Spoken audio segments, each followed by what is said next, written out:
तो देखिए इस लेक्चर में हम चैप्टर 7 अल्टरनेटिंग करंट के इम्पोर्टेंट क्वेश्चन डिस्कस करने वाले हैं।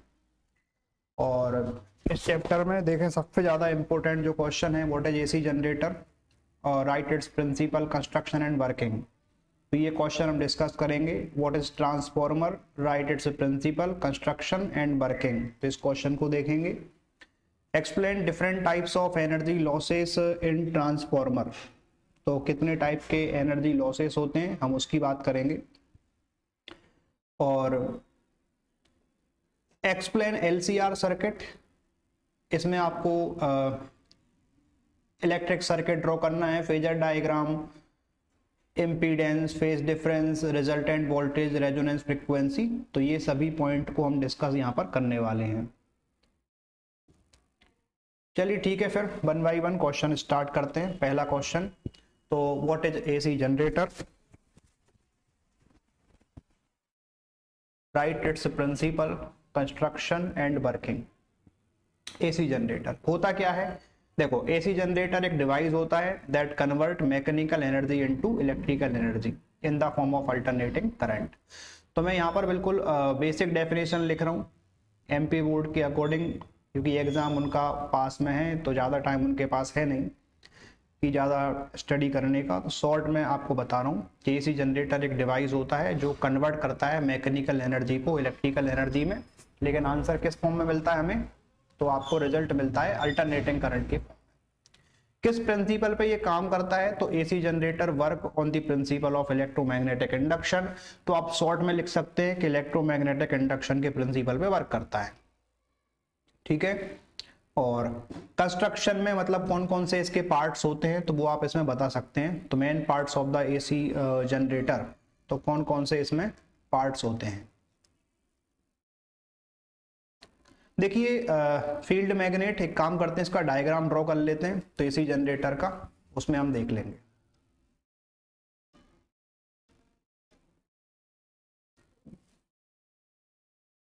तो एसी जनरेटर के लिए हमें क्या करना है? एक तो मैग्नेट यूज करना पड़ेगा।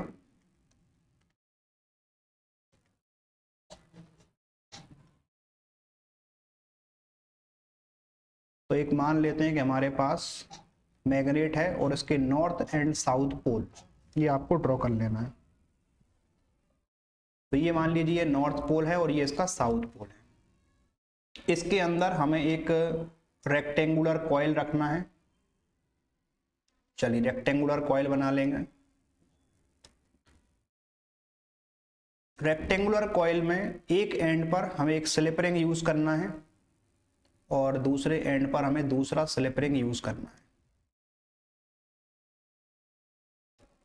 और यहां पर बीच में आप मान लेना एक्सिस, जिसके अबाउट ये जो कॉइल है वो रोटेट होगा। तो कांस्टेंट एंगुलर वेलोसिटी ओमेगा से इस कॉइल को रोटेट करते हैं। चलिए ये क्या है? Slip rings.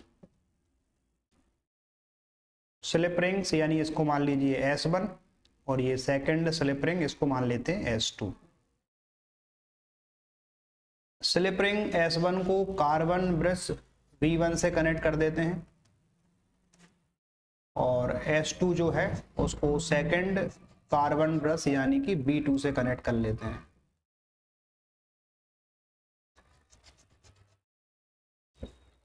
Carbon brushes B1 and B2। चलिए यहाँ पे एक लोड रेजिस्टेंस और ये दोनों को कनेक्ट कर दें। तो इस तरीके से एक डायग्राम आप बना सकते हैं simple. North and south pole of magnet, बीच में रखा हुआ है कॉइल और इस कॉइल को एक काम करते हैं, नाम दे देते हैं ABCD। तो ABCD हमारे पास कोई रेक्टेंगुलर कॉइल है। ये पूरा जो रेक्टेंगुलर कॉइल और साथ में जो सॉफ्ट लगाते हैं बीच में रोटेट करने वाला, इस पूरी असेंबली को आर्मेचर बोलते हैं। ठीक है। तो ये इस तरीके से आप डायग्राम ड्रॉ करते हैं। अब इसकी कंस्ट्रक्शन समझ लेते हैं। मेन पार्ट्स कौन से हैं? देखो फील्ड मैग्नेट, तो यहाँ पर हमने मैग्नेट का यूज किया था जिसके नॉर्थ एंड साउथ पोल दिख रहे हैं। तो produce a strong magnetic field north and south pole, ये इससे मिलकर बना हुआ है। आर्मेचर कॉइल एबीसीडी, एबीसीडी ये हमारे पास रेक्टेंगुलर कॉइल है, इसमें बीच में शाफ्ट लगा होता है, पूरी असेंबली को बोलते हैं आर्मेचर कॉइल। स्लिप रिंग, तो स्लिप रिंग को मैंने S1 S2 माना है, तो two separate ring connected to the ends of the coil, तो ये R1 R2 मान रहा है, मैंने इनको क्या माना है S1 एंड S2। तो यहां पर हम एक काम करते हैं, इसको S1 S2 लिख सकते हैं अकॉर्डिंग टू डायग्राम। S1 और S2 हमारे पास स्लिप रिंग्स हैं। द कार्बन ब्रशेस हमने क्या माने, B1 B2 मान लिए कार्बन ब्रशेस, और शाफ्ट जो है रोटेट द कॉइल मैकेनिकली। तो इतना आप कर सकते हैं। एसी जनरेटर की डेफिनेशन लिख देंगे कि मैकेनिकल एनर्जी को इलेक्ट्रिकल एनर्जी में कन्वर्ट करता है, और किस फॉर्म में आंसर मिलता है, तो अल्टरनेटिंग करंट की फॉर्म में आपको आंसर मिल जाता है। प्रिंसिपल इलेक्ट्रोमैग्नेटिक इंडक्शन के प्रिंसिपल पे वर्क करता है। कौन कौन से इसके पार्ट्स होते हैं देख के बता देंगे आप, तो magnet, armature coil, slip ring, carbon brushes, ठीक है ना, और ये शाफ्ट, तो ये सब आप इसमें लिख सकते हैं डायग्राम को देखकर, तो डायग्राम बना लेना। चलिए आगे बढ़ते हैं। वर्किंग, तो वर्किंग देखो मैंने सिंपल कर दिया है, कुछ पॉइंट्स याद रखो, ज्यादा डिफिकल्ट नहीं है। When the coil rotate in a magnetic field, तो जब कॉइल जो है मैग्नेटिक फील्ड के अंदर रोटेट होता है, तो magnetic flux link with it change, तो मैग्नेटिक फ्लक्स चेंज होता है। जब कॉइल घूमेगा तो मैग्नेटिक फ्लक्स क्या होगा, चेंज होगा। और according to Faraday's law EMF is induced, EMF induce कब होता है, जब मैग्नेटिक फ्लक्स चेंज होता है, क्योंकि EMF induce equal to rate of change of magnetic flux. तो फैराडे का लॉ आना चाहिए, इंपॉर्टेंट क्वेश्चन है ये भी, Faraday's law. The direction of induce current changes every half rotation, तो जो डायरेक्शन होता है इंड्यूस करंट का वो जो है चेंज होता रहता है, तभी हम इसको बोलते हैं अल्टरनेटिंग करंट, क्योंकि जो आपको करंट मिलेगा वो हर हाफ रोटेशन के बाद डायरेक्शन को चेंज करता है। Therefore the output current is alternating in nature, इसलिए हम इसको क्या बोलते हैं, अल्टरनेटिंग करंट बोलते हैं। तो सिंपल है, पॉइंट्स आप याद कर सकते हैं, ज्यादा टाइम नहीं लगेगा। और जो EMF यहाँ पर इंड्यूस होगा, मतलब जो वोल्टेज हमें मिलेगा वो कितना होता है, NVA omega sine omega T, तो ये वाला फॉर्मूला आपको याद रख लेना है। इसमें N क्या होते हैं, नंबर ऑफ टर्न्स होते हैं, V जो है मैग्नेटिक फील्ड है, A area of the coil, omega angular velocity.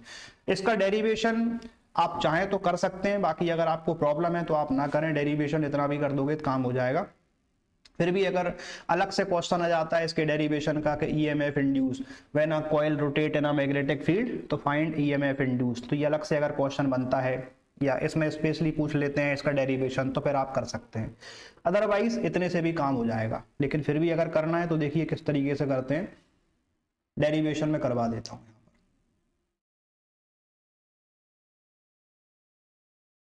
तो डेरिवेशन करने के लिए हमें फैराडे का लॉ याद करना है। EMF इंड्यूस किसके बराबर होता है, rate of change of magnetic flux, मतलब D phi by D T. तो बस आपको ये यूज करना है फैराडे लॉ, इसमें वैल्यू रखते जाइए, आपको आंसर मिल जाएगा।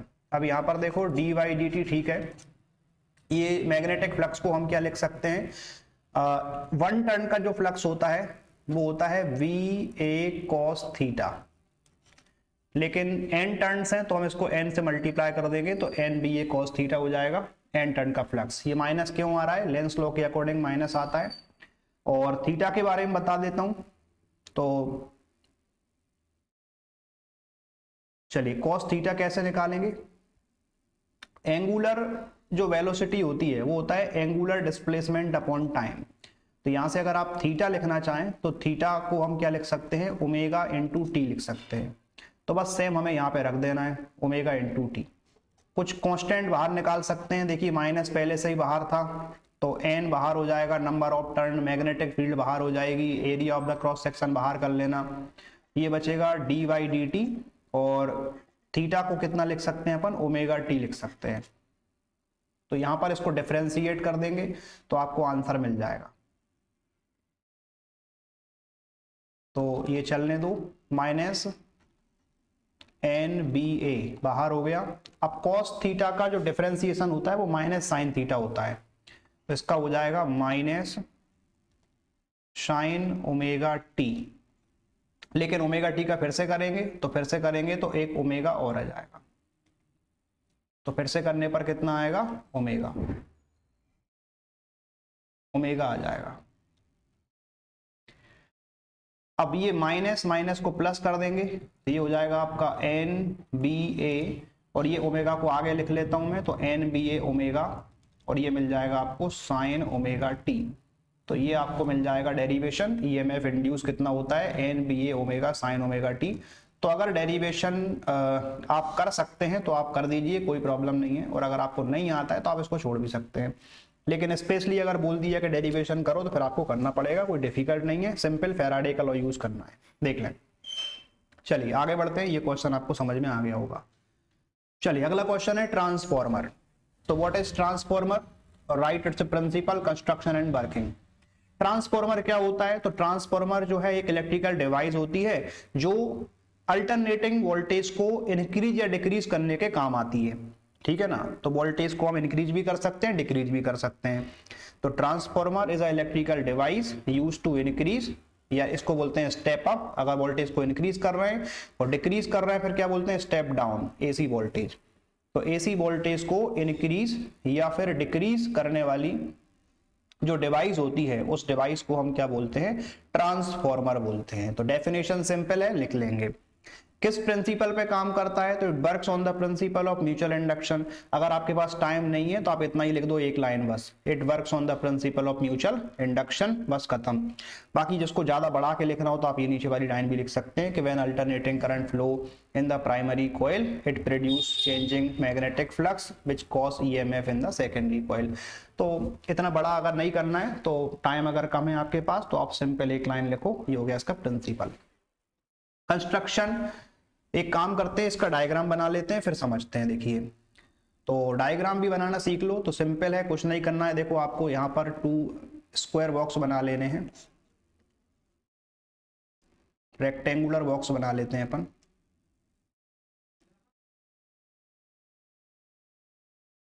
चलिए एक और बॉक्स बनाएंगे। ये जो है ये क्या है हमारे पास, कोर।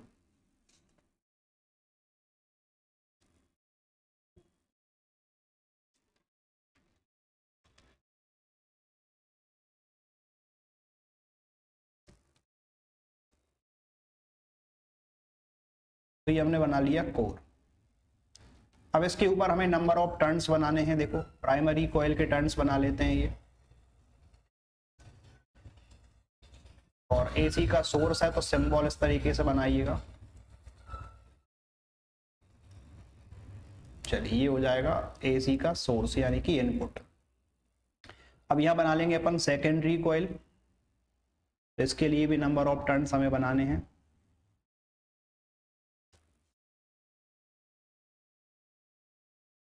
तो आउटपुट भी आपको क्या मिलेगा, अल्टरनेटिंग करंट। तो इसका सोर्स बनाइए। तो इस तरीके से आप ये डायग्राम बना सकते हैं। इसमें लिख देना कि ये जो है वो क्या है, इनपुट है। चलिए इसको मेंशन कर देते हैं।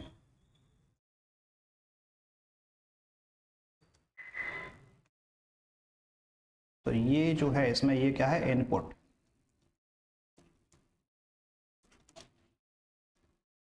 और यहां से आपको मिलेगा आउटपुट।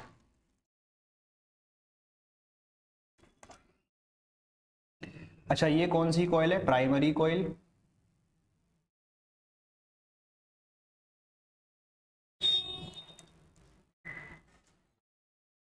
प्राइमरी कॉइल, ठीक है।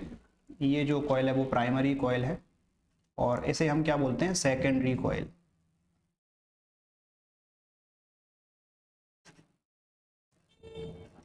Secondary coil. और ये जो है कोर है, और इसमें number of turns in primary coil, तो इसको हम लिखते हैं एनपी। और number of turns in secondary coil यानी कि एनएस। प्राइमरी कॉइल में जो ईएमएफ इंड्यूस होगा, या करंट की बात करते हैं, तो करंट को हम लिखते हैं आईपी। आईपी मतलब क्या हो जाएगा, करंट इन प्राइमरी कॉइल। और सेकेंडरी कॉइल में जो करंट है उसको हम क्या लिखेंगे, आईएस। ईएमएफ को ई लिख देते हैं। इसमें देख लेता हूं किस तरीके से हमने लिखा था। जब वोल्टेज लिखा है वी तो आप वी लिख सकते हैं, ईएमएफ लिखो या वोल्टेज लिखो। तो यहां पर मैंने वी लिखा है तो मैं यहां वी लिख देता हूं। तो वीपी यानी कि EMF in the primary coil या voltage in the primary coil. और सेकेंडरी कॉइल का वोल्टेज क्या हो जाएगा Vs, या कई बार इसको ES भी लिख देते हैं, तो EMF in the secondary coil. तो ये डायग्राम अच्छे से बना लीजिएगा, ठीक है ना, तो बिल्कुल सेंटर में बनाइएगा। अभी अपने पास स्पेस कम था तो मैंने ऐसे ही बना दिया है। देखें, अब पढ़ लीजिए, डायग्राम बन गया है। तो ट्रांसफॉर्मर एक इलेक्ट्रिकल डिवाइस है जो क्या करता है, एसी वोल्टेज को चेंज करता है, मतलब इंक्रीज भी कर सकता है, डिक्रीज भी कर सकता है। किस प्रिंसिपल पे काम करता है, works on the principle of mutual induction पे काम करेगा। डायग्राम आपने बना ही लिया है। कंस्ट्रक्शन में बस इतना लिख दो, कौन कौन से पार्ट्स होते हैं, मेन पार्ट्स के नाम लिख देना। जैसे कि इसमें मेन पार्ट्स क्या होता है, प्राइमरी कॉइल, ठीक है, और connected to the input AC source. तो ये किससे कनेक्ट होता है, इनपुट सोर्स से कनेक्ट होता है। ये मैंने इनपुट सोर्स बना दिया है प्राइमरी कॉइल के लिए। ये एनपी मैंने यहाँ लिखा हुआ है, एनपी का मतलब आप अलग से बता सकते हैं। एनपी क्या होता है, number of turns in primary coil. Secondary coil जिसमें एनएस टर्न्स होते हैं, तो connected to the output circuit. Secondary coil किससे कनेक्ट होता है, आउटपुट सर्किट से कनेक्ट होता है। और एनएस का मतलब होता है number of turns in secondary coil. Soft iron core, ये जो हमने यूज किया है वो क्या है, कोर है। और ये किसका बना हुआ है, सॉफ्ट आयरन को हमने बनाया था। और इसमें लेमिनेटेड कोर का यूज किया था, laminated core to provide closed magnetic path. ठीक है, तो आप सिंपल लिख सकते हैं कि सॉफ्ट आयरन कोर है और जो कैसा होता है, लेमिनेटेड कोर। ठीक है ना। चलिए, कंस्ट्रक्शन हो गया, डायग्राम बन गया, वर्किंग देख लेते हैं। तो alternating current flow through the primary coil. तो सबसे पहले प्राइमरी कॉइल जो होता है उसमें क्या होता है, एसी करंट फ्लो होता है। तो यहाँ पर करंट मिलेगा, फिर क्या होगा, it produce alternating magnetic flux in the iron core. तो इसकी वजह से क्या होगा, एक मैग्नेटिक फ्लक्स प्रोड्यूस हो जाएगा। और this changing magnetic flux link to the secondary coil. तो प्राइमरी कॉइल में जो मैग्नेटिक फ्लक्स आएगा, जो चेंज हो रहा है, वो लिंक किससे कर जाएगा, सेकेंडरी कॉइल में मैग्नेटिक फ्लक्स चेंज होने लगेगा। और फैराडे का लॉ बोलता है कि अगर मैग्नेटिक फ्लक्स चेंज होगा तो यहाँ पर क्या होगा, एक ईएमएफ इंड्यूस हो जाएगा। तो सेकेंडरी कॉइल के अंदर ईएमएफ इंड्यूस होगा। तो this changing magnetic flux link the secondary coil, और according to Faraday's law EMF is induce in the secondary coil. तो सेकेंडरी कॉइल के अंदर ईएमएफ इंड्यूस हो जाएगा। तो ये तो हो गया वर्किंग।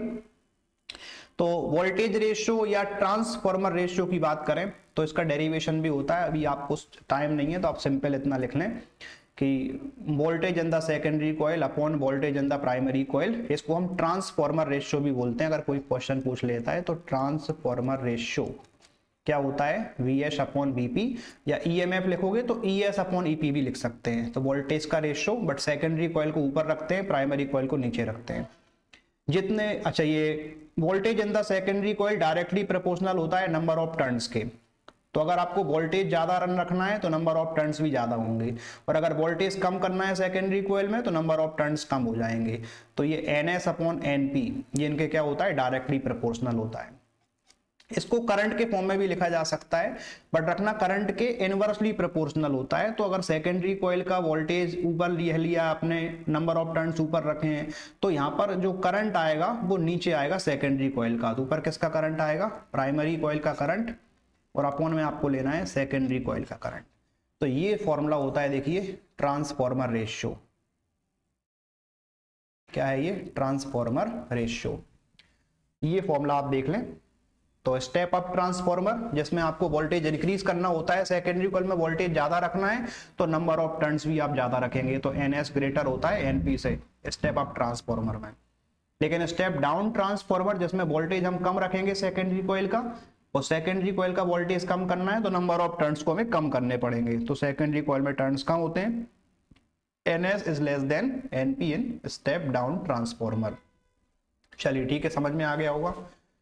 तो ये हो गया इसका वर्किंग, ये हमने क्वेश्चन देख लिया। तो सिंपल था, डायग्राम बनाएंगे, ट्रांसफॉर्मर की डेफिनेशन, प्रिंसिपल, कंस्ट्रक्शन, वर्किंग, और ये फॉर्मूला। ठीक है, ट्रांसफॉर्मर रेशियो आपको बता ही दिया है।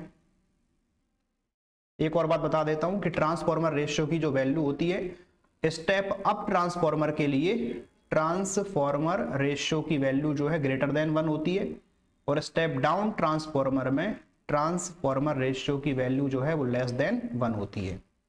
चलिए ठीक है, अब आगे बढ़ते हैं। Explain different types of energy losses in the transformer. तो कौन कौन से टाइप के एनर्जी लॉसेस होते हैं। तो energy losses in the transformer, तो देखिए, कॉपर लॉस। कॉपर लॉस किस वजह से होता है? क्योंकि प्राइमरी सेकेंडरी कॉइल में जो आपने बाइंडिंग यूज की थी उनका कुछ ना कुछ रेजिस्टेंस होगा, तो रेजिस्टेंस होगा तो हीट प्रोड्यूस होगी। हीट का फॉर्मूला होता है I²RT।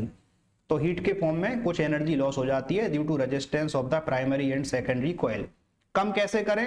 तो आप जो है कॉपर कॉइल का यूज करें, उनका रेजिस्टेंस कम होता है, इस तरह के इनको आप रिड्यूस कर सकते हैं, मिनिमाइज कर सकते हैं, कंप्लीटली आप इसको खत्म नहीं कर सकते हैं।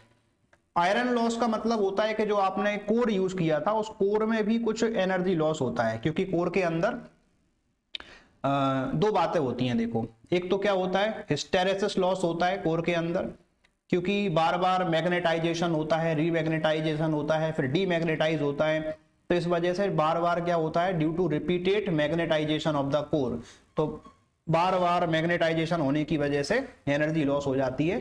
तो इसको आप रिड्यूस कैसे करेंगे? तो आप इसमें रिड्यूस बाय यूजिंग अच्छा, इसमें सॉफ्ट आयरन कोर का यूज करना है, स्टील कोर लिखा हुआ है, इसको ठीक कर लेते हैं। तो reduced by soft iron core, तो किसका यूज करना है इसमें?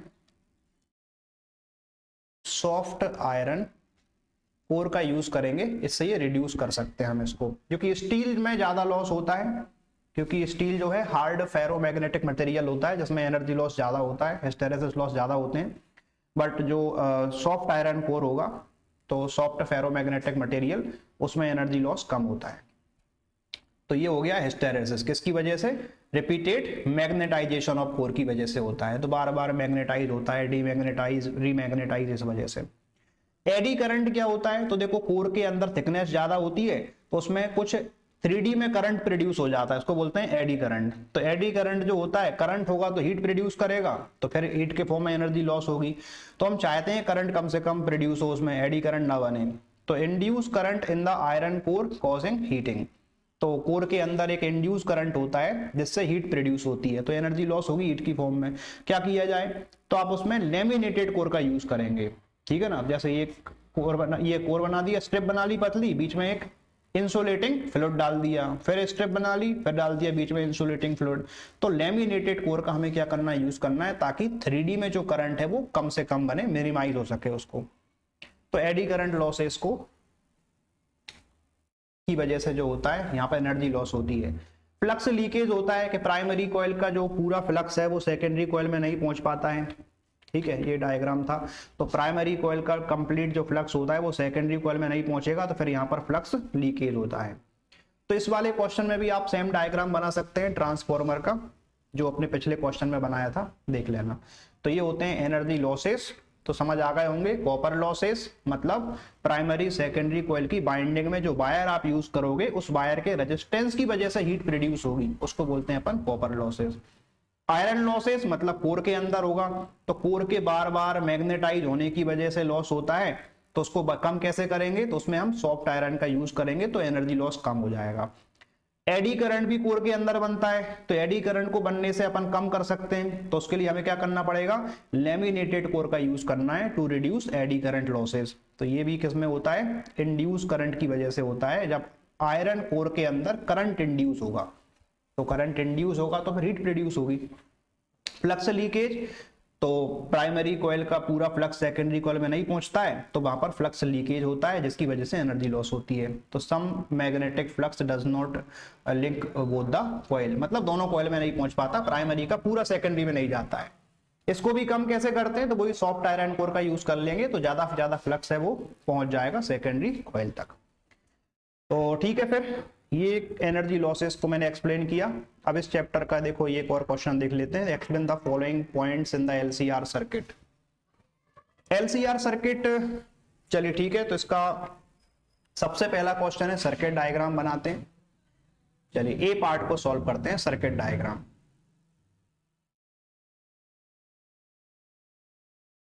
तो एलसीआर सर्किट, तो इसमें आपको क्या करना है? एक इंडक्टर बना लेना है, एक कैपेसिटर लेना है, और एक आर मतलब रेजिस्टेंस लेना है, और इन तीनों को सीरीज में कनेक्ट कर देना है, और इनको एक अल्टरनेटिंग करंट का जो एक सोर्स से कनेक्ट कर देंगे अपन।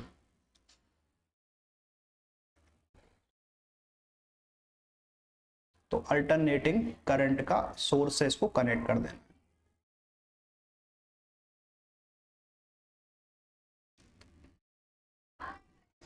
चलिए इस तरीके से आप देखो तो यहां पर हमने ये क्या है, इंडक्टर यूज किया है, ये कैपेसिटर है और ये रजिस्टर है।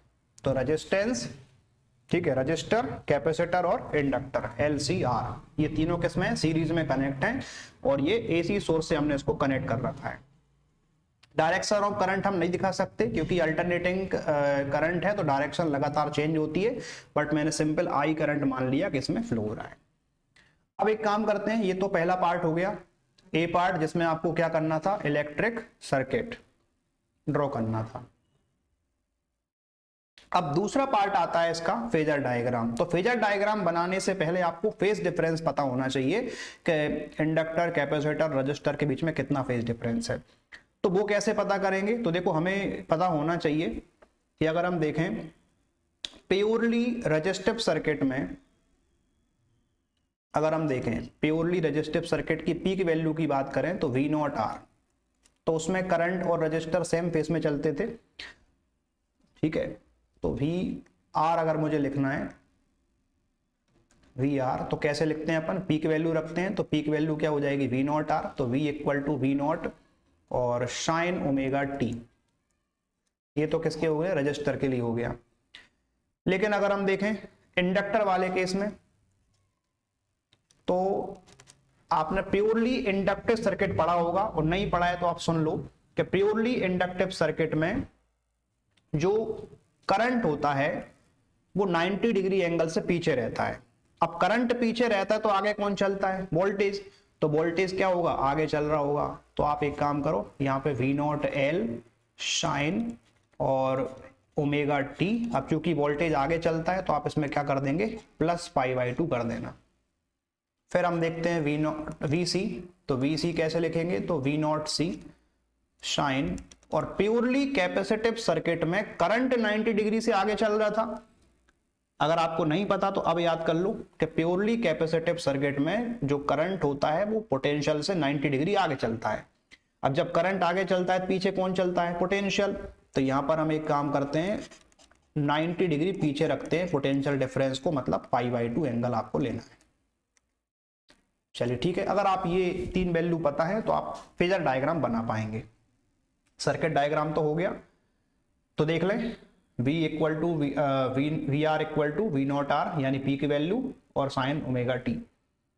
इंडक्टर में करंट पीछे रह जाता है 90 डिग्री से, यानी पोटेंशियल आगे चलता है, तो आपने प्लस π/2 कर लिया।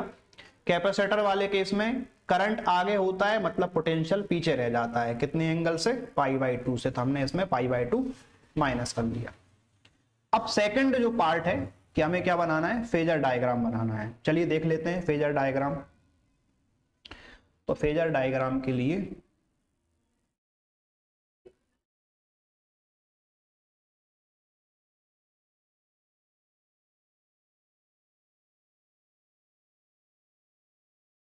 चलिए फेजर डायग्राम बनाने के लिए हम एक काम करते हैं, इस वाली चीज को इरेज कर लेते हैं।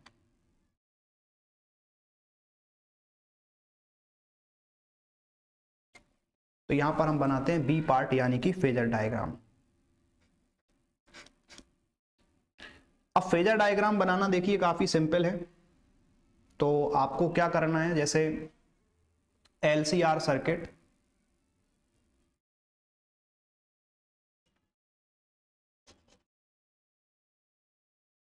कोई भी एक रेफरेंस पॉइंट पर हम ओमेगा टी एंगल ले लेते हैं। तो मैंने रेफरेंस पॉइंट मान लिया कि ओमेगा टी एंगल, चलिए ज्यादा हो गया, थोड़ा कम कर लेते हैं।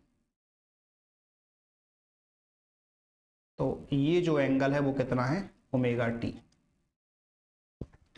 तो ओमेगा टी एंगल पर हमें कितना लेना है, तो हमने ले लिया V0R। तो ये हमने लिया है V0R।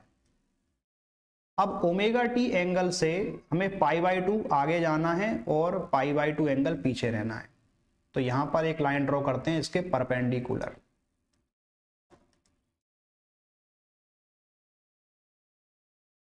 चलिए परपेंडिकुलर लाइन ड्रॉ कर लेना आप इस तरीके से, तो 90 डिग्री आगे और ये इससे 90 डिग्री पीछे। आप बताइए कि आपको V not omega T angle से प्लस पाई बाई टू, तो प्लस पाई बाई टू करना है मतलब कहां पहुंचेंगे, V नॉट एल पर। तो ये क्या हो जाएगा, V नॉट एल। और माइनस पाई बाई टू करना है मतलब आपको कहां रहना है, यहां पर रहना है, तो ये हो जाएगा आपका V नॉट सी। ठीक है, तो ये बन जाएगा यहां पर फेजर डायग्राम। ठीक है, अब इसमें ये तो बन गया फेजर डायग्राम।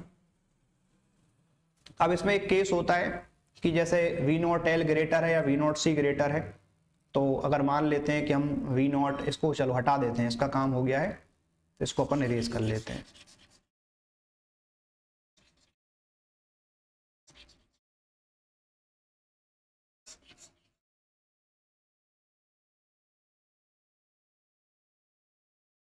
चलिए अब एक काम करते हैं, इसमें केस 1 यूज करते हैं। मैं आपको सिर्फ एक ही केस बताऊंगा, तो आपको सिर्फ ओनली 1 केस सॉल्व कर देना है, बाकी सब सेम रहेगा। तो केस 1 हम सॉल्व कर लेते हैं कि मान लेते हैं कि हमारे पास जो V नॉट एल है वो ग्रेटर है V नॉट सी से। तो अगर इसकी वैल्यू ग्रेटर होगी तो अपोजिट वेक्टरों का रिजल्टेंट कैसे निकालते हैं, माइनस करके निकालते हैं। और V नॉट एल ग्रेटर है तो रिजल्टेंट इसी की डायरेक्शन में आएगा। तो मैं इस डायग्राम को फिर से बना देता हूं।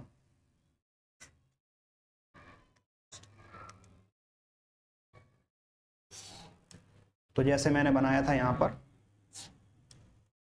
ये हमने लिया था V नॉट आर और इसके 90 डिग्री पर हमें लेना है, तो ये 90 डिग्री एंगल पर अब हम क्या लेंगे, इन दोनों का रिजल्टेंट। तो रिजल्टेंट ले लो, तो रिजल्टेंट कितना आएगा, बड़े में छोटा माइनस करना है, तो V नॉट एल में से आपको माइनस कर देना है V नॉट सी। ठीक है, ये आपको मिल जाएगा।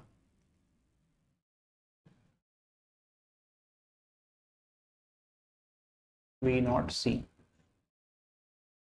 ये आ गया इनका रिजल्टेंट। अभी इन दोनों का आया है, अब इन दोनों का जो रिजल्टेंट होगा वो इनके बीच में से कहीं से जा रहा होगा। तो अच्छा, ये एंगल कितना लिया था हमने, ओमेगा टी।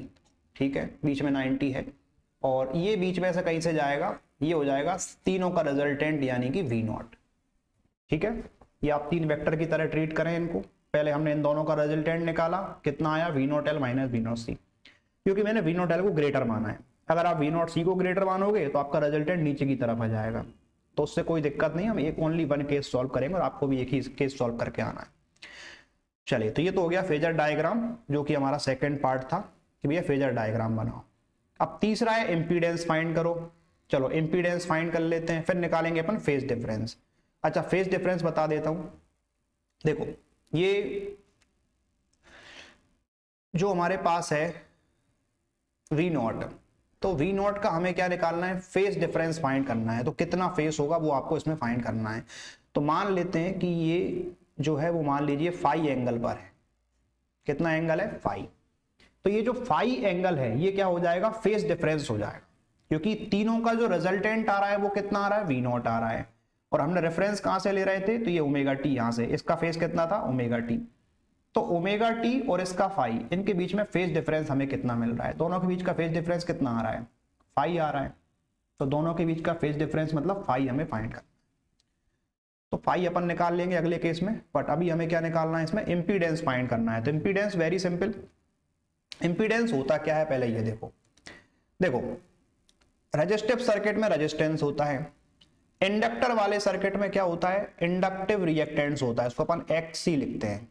सॉरी, हाँ, रेजिस्टिव में क्या लिखते हैं, R, और इंडक्टर वाले केस में ये है इंडक्टर, तो इसको अपन XL लिखते हैं, इंडक्टिव रिएक्टेंस। और कैपेसिटर वाले सर्किट में होता है कैपेसिटिव रिएक्टेंस, यानी उसको XC लिखते हैं। तो इंडक्टिव रिएक्टेंस और ये कैपेसिटिव रिएक्टेंस, अगर इनके फॉर्मूले की बात करूं, ठीक है, तो ये रेजिस्टेंस की तरह ट्रीट करते हैं। लेकिन अगर मान लो कॉम्बिनेशन आ जाए, क्या आ जाए, कॉम्बिनेशन, जैसे 2 का या 3 का कॉम्बिनेशन जो होता है, तो कॉम्बिनेशन की वजह से रेजिस्टेंस आता है, एक रेजिस्टेंस की तरह एक वैल्यू आती है, उसको अपन इंपीडेंस बोलते हैं। क्या बोलते हैं, इंपीडेंस। ठीक है, तो ये होता है। अब जैसे आपको ओम्स लॉ लगाना है, तो V = IR लगाते हैं। क्या लगाते हैं, V equal to I R, ये आगे बता दूंगा। चलिए आगे भी देखते हैं, तो आपको समझ में आ गया होगा। तो इंडक्टर में क्या होता है, इंडक्टिव रिएक्टेंट्स, कैपेसिटर में होता है कैपेसिटिव रिएक्टेंट्स, और कॉम्बिनेशन अगर है 2 या 3 का तो वो क्या होता है, इम्पीडेंस होता है। तो ये तीनों जो हैं, और एक रेजिस्टेंस तो अपना होता ही है। चलिए रेजिस्टेंस को यहाँ ले लेते हैं। तो ये सब रेजिस्टेंस की तरह ट्रीट करेंगे, और ये सबकी यूनिट भी ओम होती है। रेजिस्टेंस की यूनिट ओम है, तो इन सबकी यूनिट भी ओम है। आप इनको रेजिस्टेंस मान के चलें अभी। ओके, अब हम देखते हैं सी पार्ट। तो सी पार्ट में हमें क्या फाइंड करना था, इम्पीडेंस फाइंड करना है। बी पार्ट हो गया, फेजर डायग्राम बना दिया। इम्पीडेंस अगर निकालना है तो इम्पीडेंस के लिए हम क्या करेंगे, यहां पर फॉर्मूला लगा लेंगे। चलिए तो पहले तो अपन एक काम करते हैं, वेक्टर का फॉर्मूला लगाते हैं। जैसे इन दो वेक्टरों का रिजल्टेंट निकालना है वी नॉट, तो वी नॉट कैसे आएगा, चलिए वी नॉट निकालते हैं। तो वी नॉट अगर निकालना है, टू वेक्टर का रिजल्टेंट, वो भी 90 डिग्री पर दो वेक्टर है, तो फॉर्मूला क्या होता है, resultant to two vector root a square plus b square. तो वी नॉट अगर फाइंड करना है तो आपको क्या करना है, इसका स्क्वायर कर देना है। तो वी नॉट आर का स्क्वायर प्लस, अब ये क्या है, V not L minus V naught C. तो V not L minus V naught C, इस पूरे का हम क्या कर देंगे, स्क्वायर कर देंगे। अच्छा यहाँ पे जगह कम है, तो एक काम करता हूँ, अगली स्लाइड पे कर देता हूँ मैं इसको, सी पार्ट। चलो बी पार्ट तो अपना हो ही गया है, अगली स्लाइड पे चलते हैं।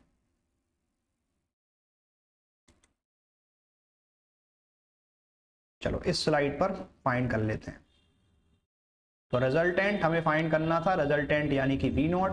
तो रिजल्टेंट फाइंड करने का फॉर्मूला क्या है, root a square plus b square. तो एक वेक्टर क्या था, वी नॉट आर, तो हमें इसका स्क्वायर करना है, प्लस 90 डिग्री पर दूसरा वेक्टर था V not L minus V naught C, हमें इसका भी स्क्वायर करना है। तो इससे आपको मिल जाएगा, देखो सी पार्ट, इसके लिए सॉल्व कर रहे हैं हम। अब आपको लगाना है ओम्स लॉ। तो ओम्स लॉ की अगर बात करें तो ओम्स लॉ क्या होता है, V equal to I R. तो अगर मैं V नॉट के लिए देखूं तो V नॉट क्या हो जाएगा, तो करंट, ठीक है, करंट आई नॉट और मल्टीप्लाई बाय क्या रखेंगे अपन, इस कॉम्बिनेशन का, ये पूरे कॉम्बिनेशन का है, तो कॉम्बिनेशन का रेजिस्टेंस को क्या बोलते हैं, इंपीडेंस, तो ये रख लेंगे। और जैसे आपको रजिस्टिव सर्किट में लगाना हो तो आप क्या लगाएंगे, रजिस्टिव सर्किट में हम लिखते हैं V not R equal to क्या हो जाएगा, I not into resistance को आर लिखेंगे। अब जैसे आपको यहाँ पे लगाना है वी नॉट एल, तो V equal to I R, तो करंट तो P की वैल्यू ठीक है आई नॉट, और इसमें जो रेजिस्टेंस होता है उसे हम क्या लिखते हैं, एक्सएल लिखते हैं। और फिर वी नॉट सी यहाँ पे लगाओगे तो क्या हो जाएगा, आई नॉट इन टू, यहाँ पे रेजिस्टेंस को क्या लिखा जाता है, एक्सी लिखा जाता है। तो ये सब रेजिस्टेंस की तरह ट्रीट होते हैं, सबकी यूनिट भी ओम होती है। बस आपको ये वैल्यू पुट कर देना है।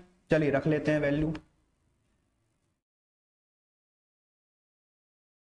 तो वी नॉट को क्या लिख सकते हैं अपन, I naught into Z. V not R को हम क्या लिख सकते हैं, तो आई नॉट इंटू आर, और स्क्वायर तो करना ही है, प्लस इसकी जगह क्या लिखेंगे, इसकी जगह लिखेंगे आई नॉट इंटू एक्सएल, माइनस इसकी जगह क्या लिखोगे, आई नॉट इंटू एक्स सी, और इस पूरे का क्या करना है, स्क्वायर कर लेना है।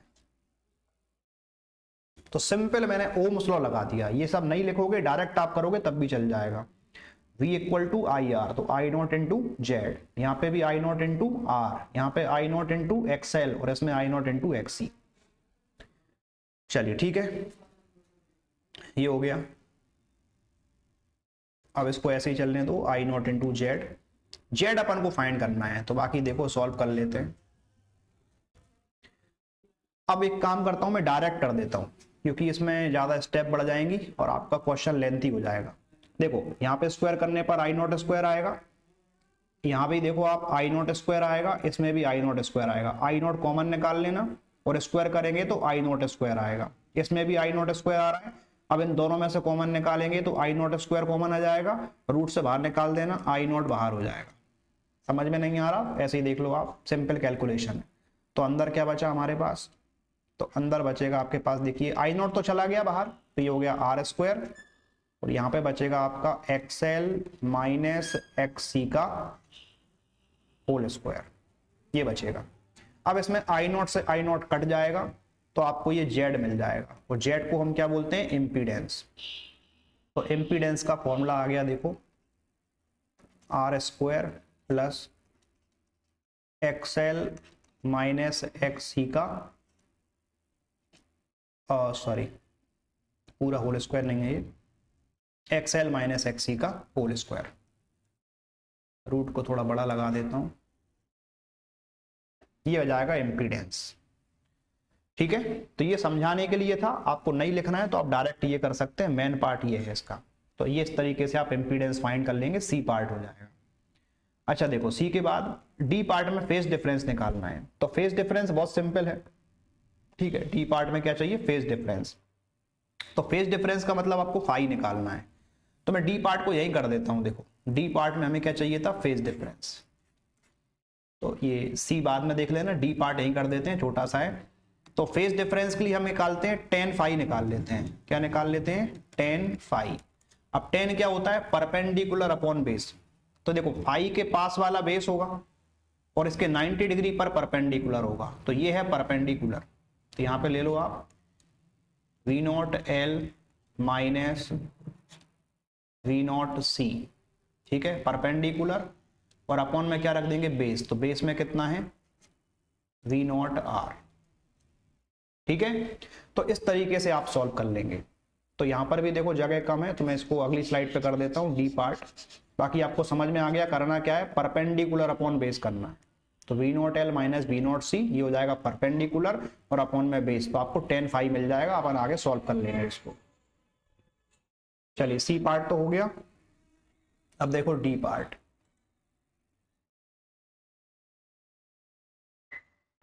चलिए डी पार्ट में क्या निकालना है, फेज डिफरेंस। तो अभी समझाया था मैंने, हम क्या निकालेंगे, टेन फाई। टेन फाई क्या होता है, परपेंडिकुलर, यानी कि XL minus X C, sorry इसमें वी नॉट एल लिया था मैंने, सॉल्व करके आएगा। तो V not L minus V naught C और अपॉन में वी नॉट आर। इसमें आप लगा दो फिर से ओम्स लॉ, जो अभी मैंने समझाया था।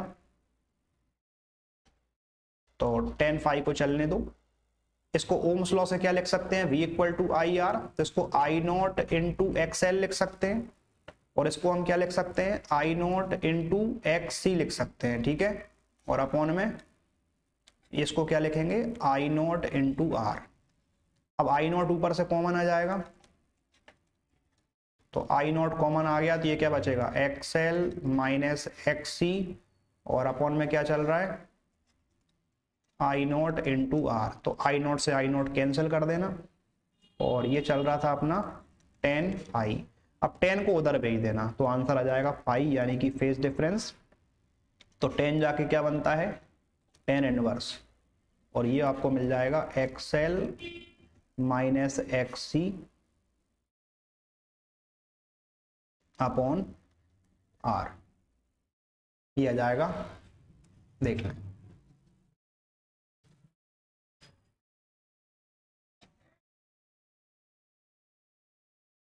ये मिल जाएगा फेज डिफरेंस। चलिए डी पार्ट, तो सिंपल आपको ओम्स लॉ लगाना आना चाहिए, तो ये मिल जाएगा। अब क्या बचा है हमारे पास, रिजल्टेंट वोल्टेज निकालना है, ठीक है। रिजल्टेंट वोल्टेज निकाल लेंगे, तो रिजल्टेंट वोल्टेज में हम क्या करना है, ये V फाइंड करना है। तो V को क्या लिखेंगे, V equal to V not sine, और एंगल रखना है, तो एंगल क्या रखेंगे अपन, यहां से यहां तक का एंगल रखेंगे बस। तो ओमेगा टी और प्लस फाई, पूरा एंगल कितना होगा, ओमेगा टी प्लस फाई। तो इस तरीके से आपको ये मिल जाएगा। देखो ये कौन सा पार्ट है, ई पार्ट, रिजल्टेंट वोल्टेज।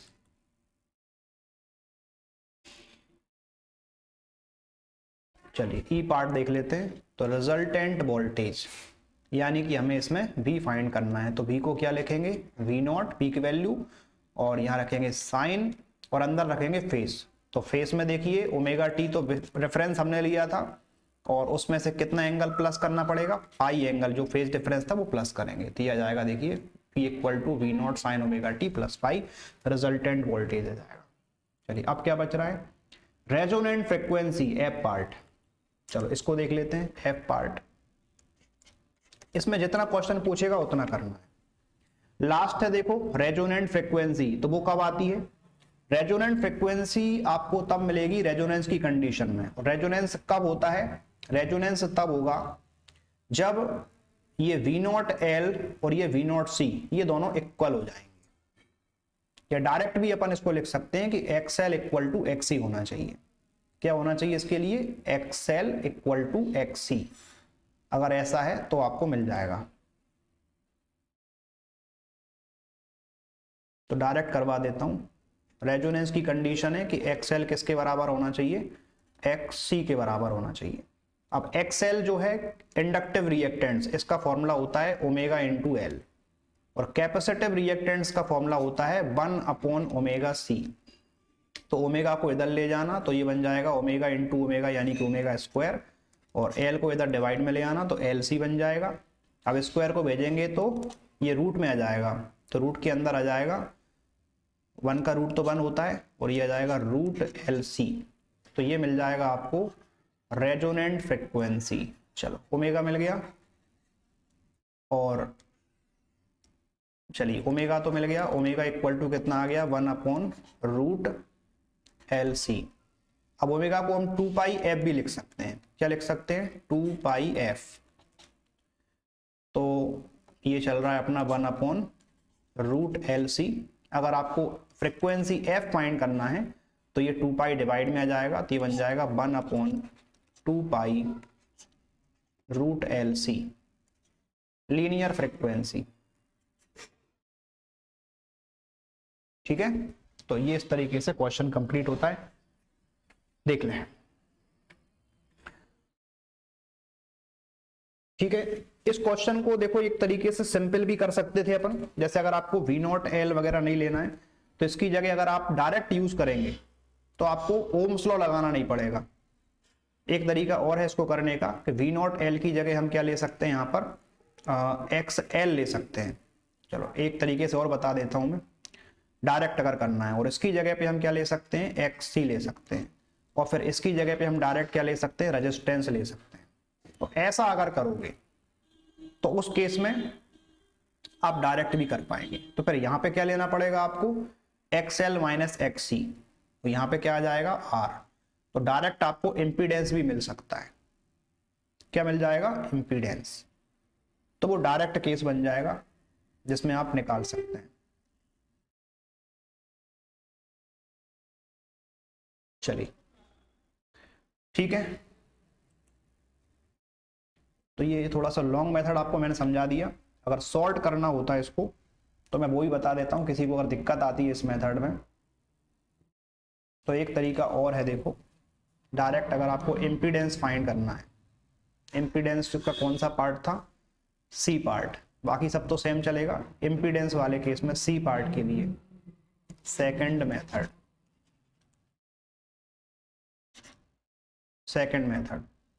तो इम्पीडेंस में आपको डायग्राम कौन सा बनाना है,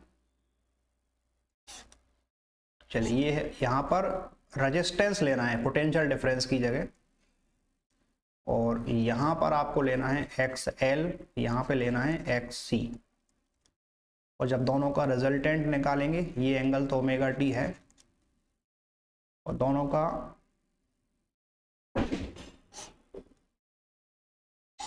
चलिए ये तो अपना है आर, एंगल है ओमेगा टी, इन दोनों का रिजल्टेंट ऊपर की तरफ 90 डिग्री के एंगल पे, तो रिजल्टेंट कितना आएगा, एक्स एल माइनस एक्स सी डायरेक्ट। फिर इन दोनों का जो रिजल्टेंट आएगा वो कितना आएगा, तो वो आपको मिलेगा यहाँ पर इम्पीडेंस यानी जेड के इक्वल, और बीच का एंगल कितना हो जाएगा फाई। तो जिसको प्रॉब्लम है वो फिर ये वाला फेजर डायग्राम बना सकते हैं, तो इस फेजर डायग्राम से आपको डायरेक्ट आंसर मिल जाएंगे, ओम्स लॉ लगाना नहीं पड़ेगा। जिसको प्रॉब्लम आती है उसके लिए बता रहा हूं, सेकंड मेथड। तो इसमें जैसे आपको क्वेश्चन था कि फेजर डायग्राम, तो बी पार्ट ठीक है, सर्किट डायग्राम वही बनेगा, फेजर डायग्राम दूसरे वाले बना सकता है। इम्पीडेंस तो इम्पीडेंस फाइंड करने के लिए रिजल्टेंट निकालना है तो डायरेक्ट आप जेड का फॉर्मूला लगा सकते हैं, तो ये आपको मिल जाएगा root R square plus XL minus X C का होल स्क्वायर। डायरेक्ट आंसर आएगा, जिसके लिए प्रॉब्लम है उसके लिए बता दिया मैंने।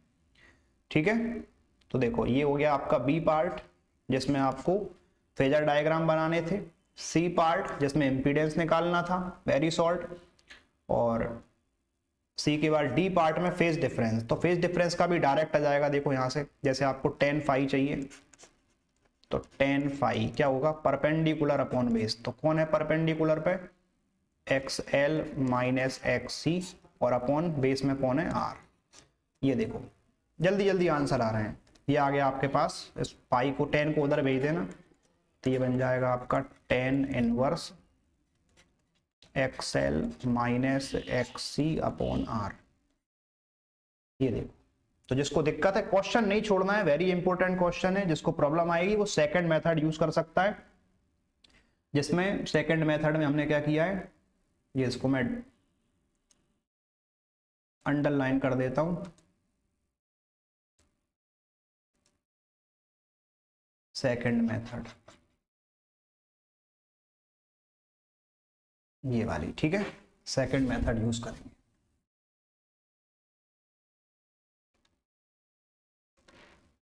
ठीक है, तो ये देखो डी पार्ट भी हो गया, और क्या था इसमें, ई पार्ट में रिजल्टेंट वोल्टेज, तो वो तो डायरेक्ट आप निकाल ही लोगे, तो उसमें कुछ नया नहीं है। ठीक है, तो जैसे ई पार्ट भी करना हो तो रिजल्टेंट वोल्टेज यानी कि वी, तो V equal to V naught sine, और एंगल रखना है देखो, तो रिजल्टेंट एंगल ये ओमेगा टी प्लस पाई, पूरा एंगल रख देंगे तो ओमेगा टी प्लस पाई, ये डायरेक्ट आ जाएगा। तो ये जरूरी था। रेजोनेंट फ्रिक्वेंसी वाला सेम रहेगा, एफ पार्ट में कोई दिक्कत नहीं है। फर्स्ट ए पार्ट में सर्किट डायग्राम सेम रहेंगे, बी पार्ट फेजर डायग्राम, जिसको दिक्कत है वो ये वाले बना लेगा, सी पार्ट में डायरेक्ट इंपीडेंस आ जाएगा, डी में फेज डिफरेंस आ जाएगा एक स्टेप में, और ई में डायरेक्ट आपको ये मिल जाएगा। चलिए ठीक है, तो यहां तक हमने इसको कंप्लीट किया। चलिए देख लेते हैं, ये क्वेश्चंस हमने यहां पर डिस्कस किए। चलिए ठीक है, इसी के साथ इस लेक्चर को कर देते हैं एंड। Thank you.